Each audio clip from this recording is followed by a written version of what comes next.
So I'm going to show you how I make my strawberry rhubarb jam. It's not anything special, it's just the Ball Canning recipe, but it is probably the one or two things out of my garden that my family will all love, and this is one of them. And so I have to make it every year, and there are fights on who gets the last jar. So I am going to show you how I make it, and we'll show you the steps.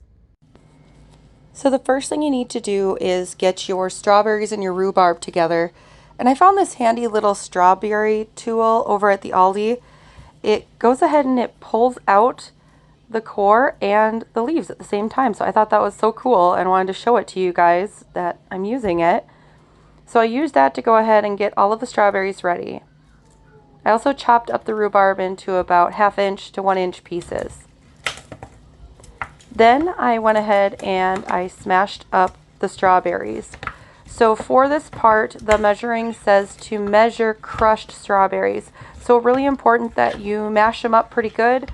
And I'm just using my potato masher here to get them down pretty small. They don't have to be totally liquefied. I would not put this in a blender.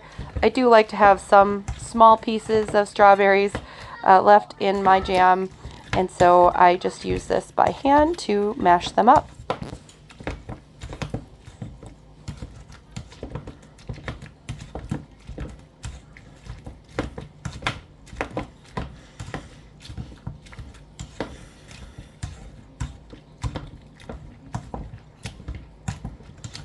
So this is right about where you want it. There's no big pieces left and easy to measure. Now I'm getting ready my jars, which I've put into my boiling water. I've measured out all of my sugar because we'll need to add that all at once. So we want to have that ready, and my jar puller. Throw together your strawberries and your rhubarb.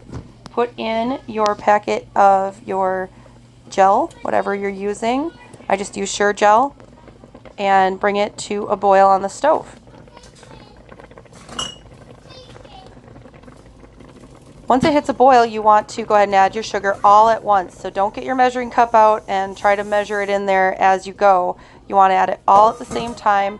This is what's going to make sure that you get the gel effect on your jelly when you're done with it and not have a watery mess.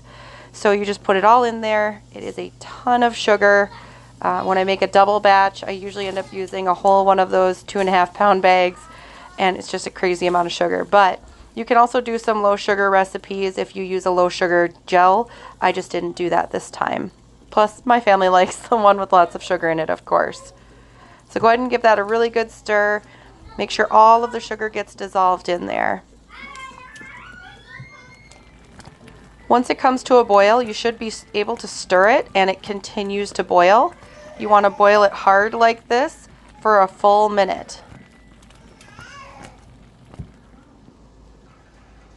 Then once you take it off, I usually let it sit for about a minute or two, and then I take my spoon and I work around the outside to pull off what's called the foam. And this is what happens when you just boil sugar. It makes foam like this. So one thing you can do, sometimes people like to add butter, like a tablespoon of butter helps reduce some of the foam. I just scrape it off at the end. So I'll pull off what I can, then I'll give it a stir, and then I'll pull off a little bit more. Doesn't have to be perfect, but the more you get off, the less kind of crystallization you get of that foam on the top of your gel.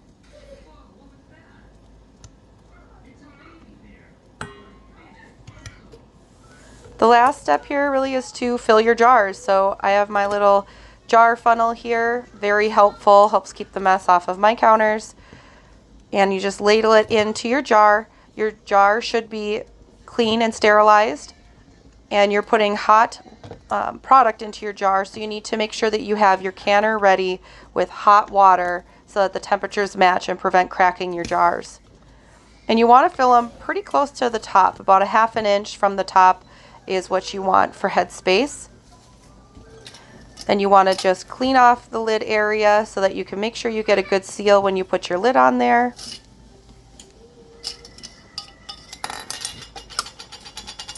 And when you put your ring on, you just want to tighten it down to hand tight. You don't need to crank it on there, just hand tight. The last step, which apparently failed to record, is to just take those jars and to place them into the boiling water. And this is called water bath canning. This is safe because your fruits are acidic and you're using sugar. Both of those are preservative. So you do not need a pressure canner for this. However, I like to use my pressure canner as a water bath canner as well. Just makes it a dual purpose and one less thing to keep on my counter in the summer. So you're going to put them in there, make sure there's at least an inch of water over the top of your jars, and then set the timer for 10 minutes once it's boiling again. Once your 10 minutes are up, just use your jar puller and pull each out of the water and set aside. And then as you listen over about the next half an hour to an hour and they're cooling, you'll hear the little pops of those tops sucking down onto the jars, and that is what you want to hear. That means the jars are sealing. And that's really all there is to it. You just go ahead and let those cool all the way and then store on your shelf.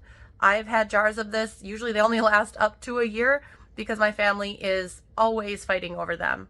So we end up with about 8 jars if you make if you make a 2 batch, a double batch, which is 4 cups of strawberries, 4 cups of rhubarb, that ends up being about 8 pint jars of jam. And so I usually make 2 rounds of that, 16 jars. That lasts us through the year and lets me give a few to my family. I hope you enjoyed this recipe, and like and subscribe if you'd like to see more content.